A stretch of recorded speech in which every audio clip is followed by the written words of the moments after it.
Hey guys, it's Joe of WagerTalk.com.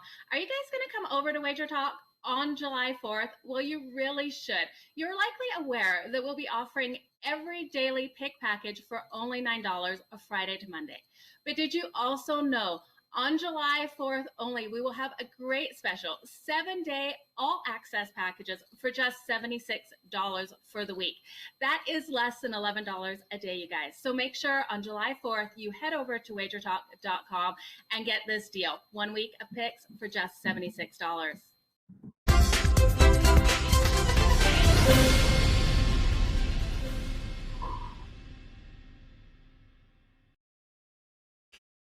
All right, guys, welcome in here on this Hump Day, Wednesday. Time for another playoff edition of the NBA Tip-Off Show, powered by WagerTalk.com. It just feels like taking forever for us to get to the NBA Finals, and it may take us just that much longer to figure out who's going to represent the East and the West. But another opportunity for a closeout tonight as we welcome in the Clippers and the Phoenix Suns. It is Game 6. Phoenix could not get it done at home, so they're going to try to do it at the Staples Center tonight as Phoenix leads 3-2 in that set.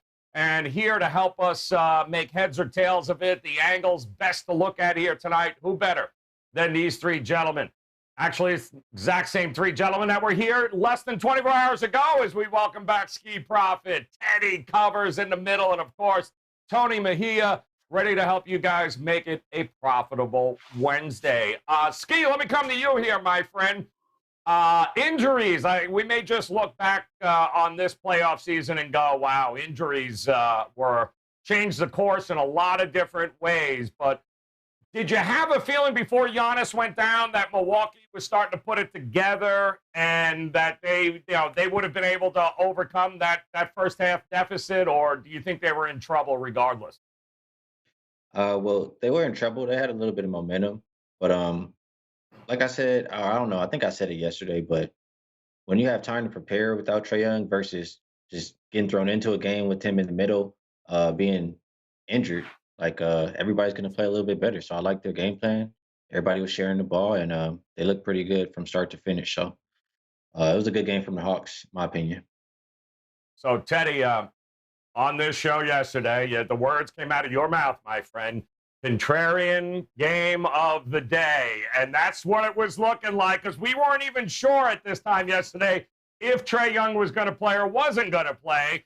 And then sure enough, a couple hours later, he's ruled out, and it was even more so that way. We made a lot of money this NBA season in situations just that last night, and wouldn't you know it, in the playoffs, it came to fruition, Teddy. Sure. And I mean, the question for Atlanta going into yesterday's game was, can the role player step up? Because Bogdanovich had done nothing in the series. Lou Williams hadn't been a factor. Capella hadn't been a dominant force, And meanwhile, Cam Reddish is coming off the bench and having an impact on the game, which, and Chris Dunn came off the bench and had an impact on the game. I mean, it was good signs for the Hawks' depth. And Atlanta is the deeper of these two teams. But, of course, I came on the show yesterday and said, well, the Bucks have to be the favorites now. That didn't last long. This is – and I'm trying to think of an NBA playoffs that is comparable or reminded me. The only one that sprung to mind was in '99 after the strike-shortened season when the Knicks were the 8th seed, ended up coming out of the East, and everyone they played kept on getting hurt, and it wasn't a particularly pretty playoffs. Ended up getting swept by the Spurs. But you don't see postseasons like this very often, where here we are near the end of the conference finals, and who's the favorite to win the title right now? I don't know. You tell me. Great point, Teddy. Absolutely great point. And it's not going to be it's going to be interesting even tonight. It's a coin flip, and we'll get into that game. But Tony Mejia, my friend, first of all, on the show yesterday, maybe one of the easiest props of the night. You talked about Huerta with the over and assist, and voila, dude. I think you had it in the first 4 minutes. So that was absolutely a great call by you. And I don't know, did momentum swing there, do you think, obviously once Giannis went down for this series? Well, unquestionably for this series, I give the Hawks credit for what they were able to do from the jump. And I blame Giannis and Mike Budenholzer for not taking advantage of the opportunity that was afforded to them. Look, my 5% yesterday was on the Milwaukee Bucks. I had it predicated on Trae Young playing and not being 100% and taking his team out of the rhythm like he did with the turnover film game 2. So I was a little concerned when he was ruled out, but still, you expect, all right, no Trae Young, an offense that really depends on him to create and get everybody easier shots and get into the paint and get Capella looks and lobs. I really didn't have confidence that Lou Williams would be able to do that, but the listless approach that Milwaukee brought to the table was ridiculous. And so, yeah, unfortunately, I don't think we'll see Giannis again in the series.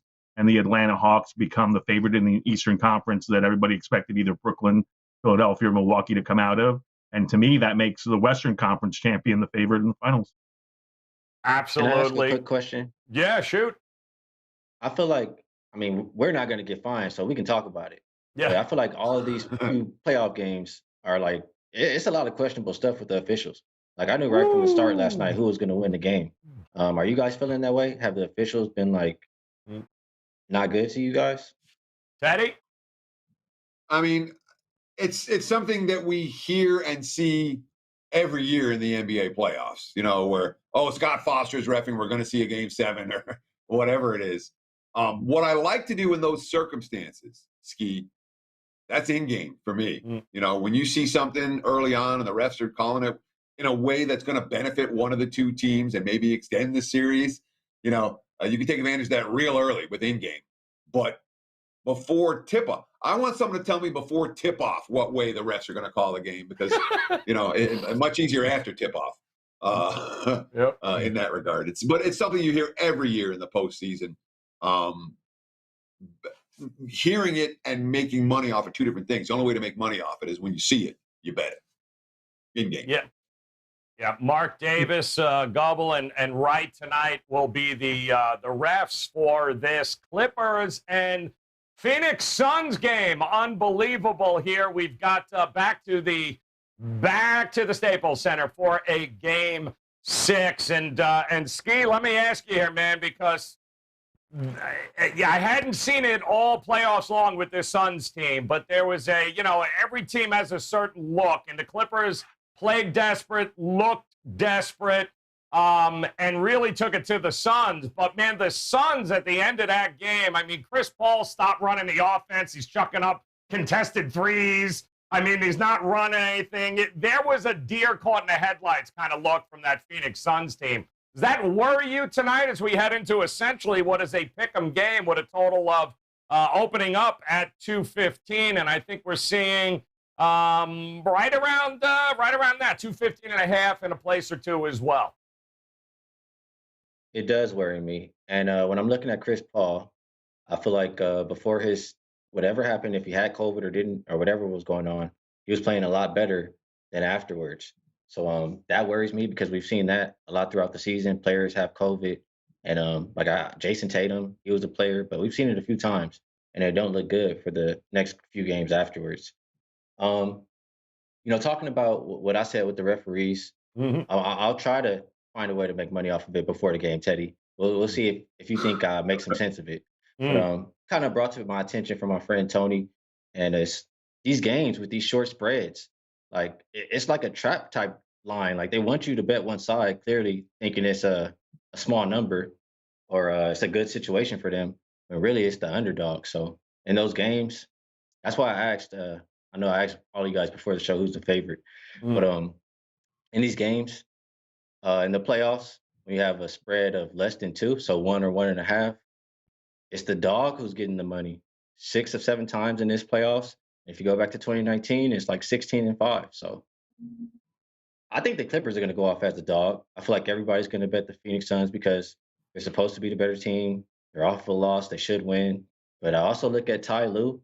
When he's facing elimination, I think he's 11-2 now, best record in NBA history. So I trust what I've seen from them. I think they're a better team, or at least for this series. You guys know, it's no secret. I'm not a fan of Zubac. So I think they're better without him. And I like the small ball play. So I'll lean towards the Clippers for now. I'm going to make my play a little bit closer to game time as far as the side for the total with the small ball lineup. I mean, that brings more pace, and I like it to go over. I always talk about Chris Paul is going to take the air out the ball at the end of the game if they're up. I want to avoid that, and I think we can get off to a good start, get over 105 as well. All right, love it. Love the approach there. Teddy, I thought Sir Charles had a very interesting point last night at the half when Milwaukee was getting blown out. He said, listen, Giannis is a great basketball player, but he's not a killer. And I think that has it, especially with the way they handled the injury and what we saw from them last week. It's clear that the Clippers, when they're desperate, they kick it up a notch here. We haven't seen Milwaukee do it yet. I don't know if Phoenix has it in them. Could we be looking at the two toughest teams in the finals here in a week? Maybe. I don't agree with Barkley on that. There's lots of stuff I don't agree with him. I love that he has opinions because, I want guys that have opinions on TV, good or bad. It gives you something to talk about. The Stephen A. Smith factor. Yep. Even if you don't agree with anything he says, it gives you something to talk about. But I don't necessarily agree with him in that regard. I want to talk about the Suns' offense because, again, this is a team that, in the series against the Nuggets, lighten up the scoreboard every game. 122, 123, 116, 125. Offense clicking. Game 1 against the Clippers, they hang 120. Since that time, a buck 4, 92, 84, and 102. Okay, the offense hasn't worked in any of the last 4 games. One of those games, they shot 50% from the floor. The last 3, they haven't come close to that. At the start of the postseason, and I'm killing myself because I deleted the file. And I went back and I went through every time that Chris Paul had been in a closeout situation. I went back through his entire career and the playoff track record. And first 4 games of every series, Chris Paul was about 50%. Games 5, 6, and 7. And sometimes Paul was hurt. Sometimes his teams weren't as good, whatever. But in games 5, 6, and 7 of series, Chris Paul, long term, it was a sample size of 55 or 60 games, was in the 33% range, covering about 1 out of 3. A long-term, significant money loser in games like this one. And you talked about how Chris Paul didn't look right last time, and the offense wasn't in sync last time, or in any recent game. I'll tell you this, I'm not playing the over tonight. Even though, because I want to talk about the Clips for just a minute. It's a Clips team that, look, Morris was hitting, and Reggie Jackson was hitting, and Paul George was hitting. The 3 of them combined, I think, 32 for 50. That's 64% shooting and 85 points. They were all hitting in game 5.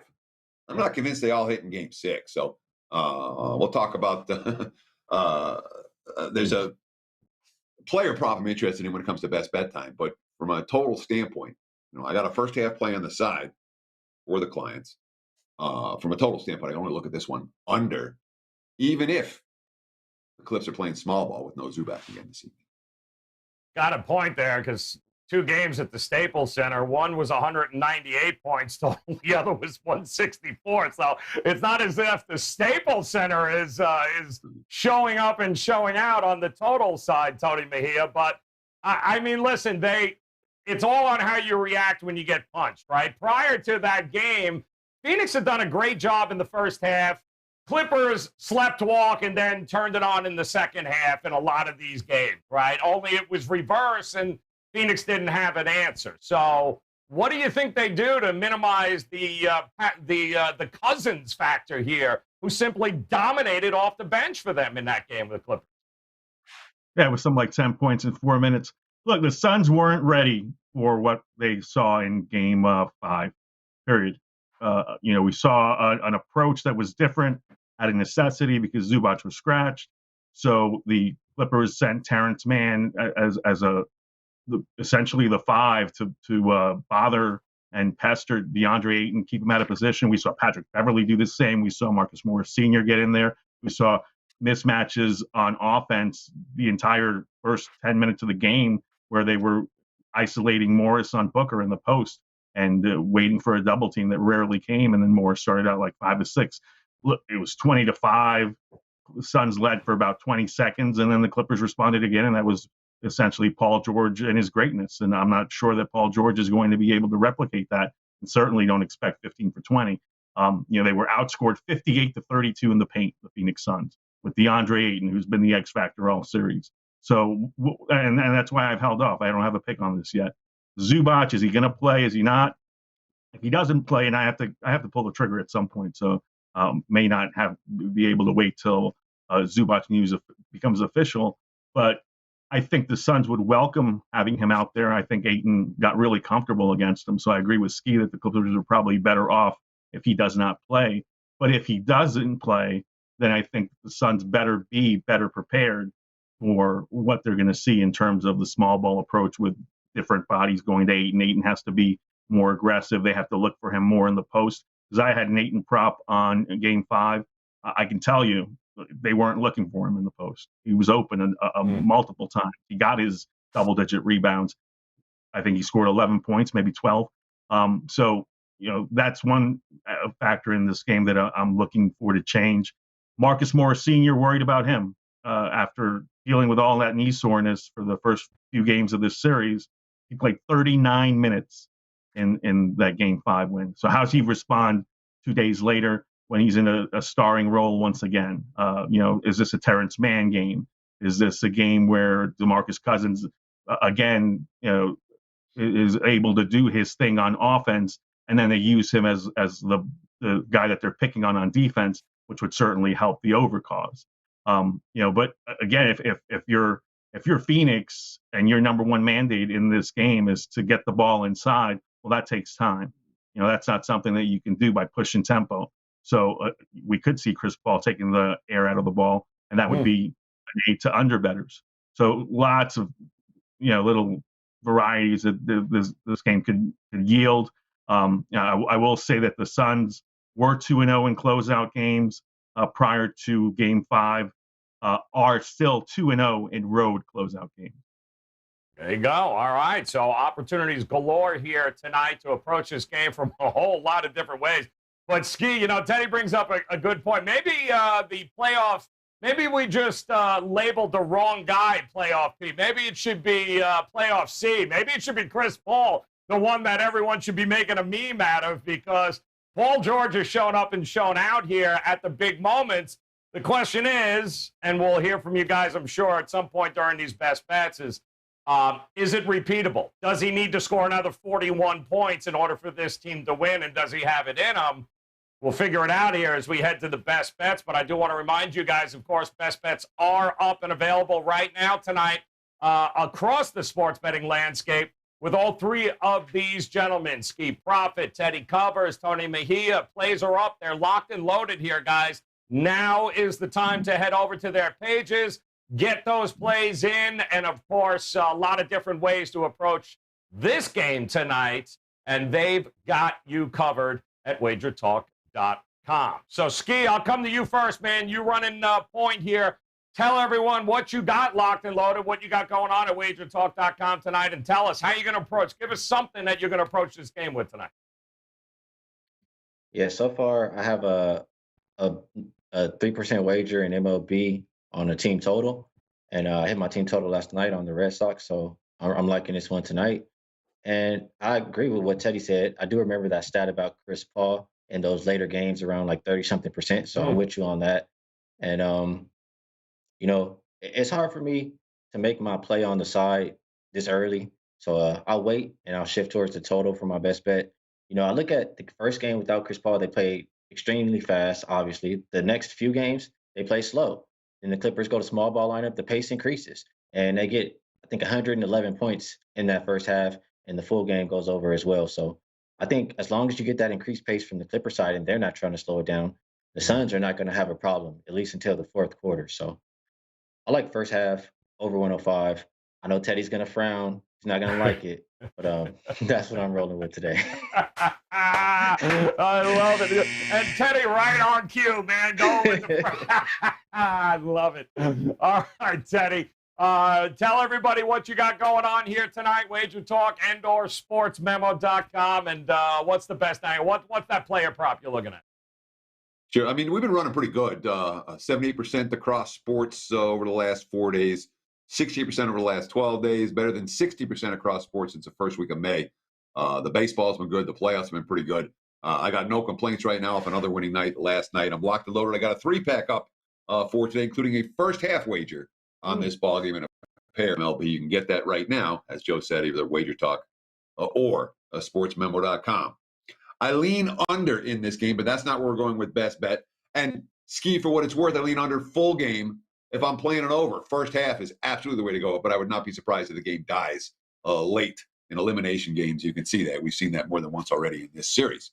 But from a total standpoint, Tony Mejia nailed it, man. Marcus Morris coming off a 39-minute effort in which he drained a bunch of shots and was super active. And prior to that game, this series, he'd been under his combined points, rebounds, assists total in every game.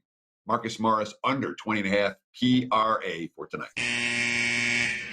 Love that angle there. All right, Tony Mejia, my friend, tell us, man, where are you going here tonight? What's locked and loaded at Wager Talk? And, of course, give us one play you're looking at.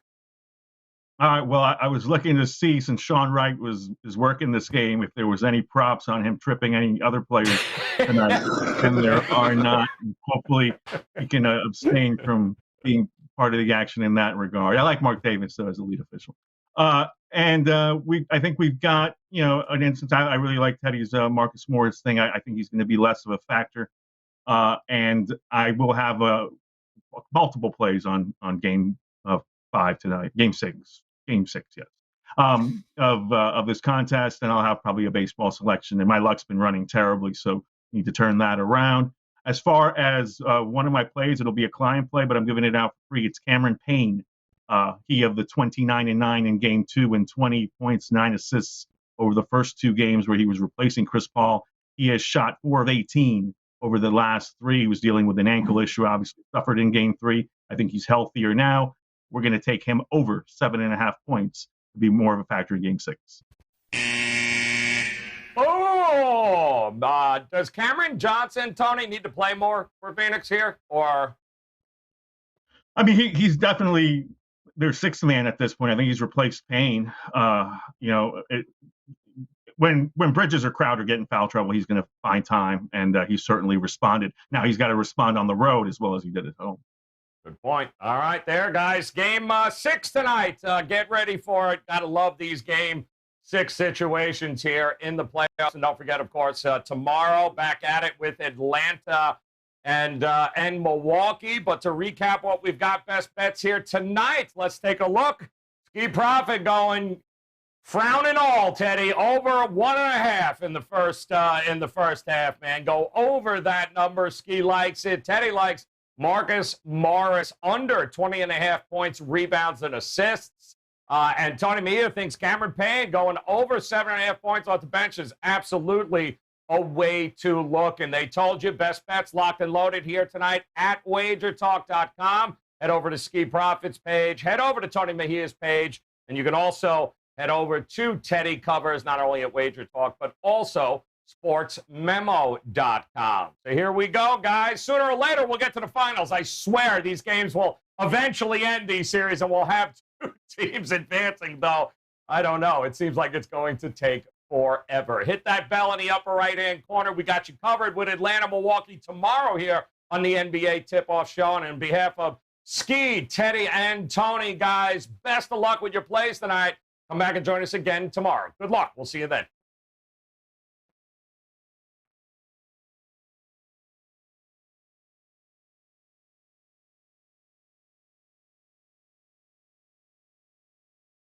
Mr. WNBA Hakeem Prophet has started just where he left off 3 weeks into the WNBA season. He's now 8-4 in total plays while hitting 83% in NBA playoff totals, 10-2. Ski's WNBA season is $269, which is now discounted down to $199. Plus, if you purchase this special before Sunday, you will get the rest of his NBA playoff totals for free. To get Hakeem Prophet's WNBA and his NBA totals through the finals, it would cost you $448. But right now, you can lock in all of these plays for just $199.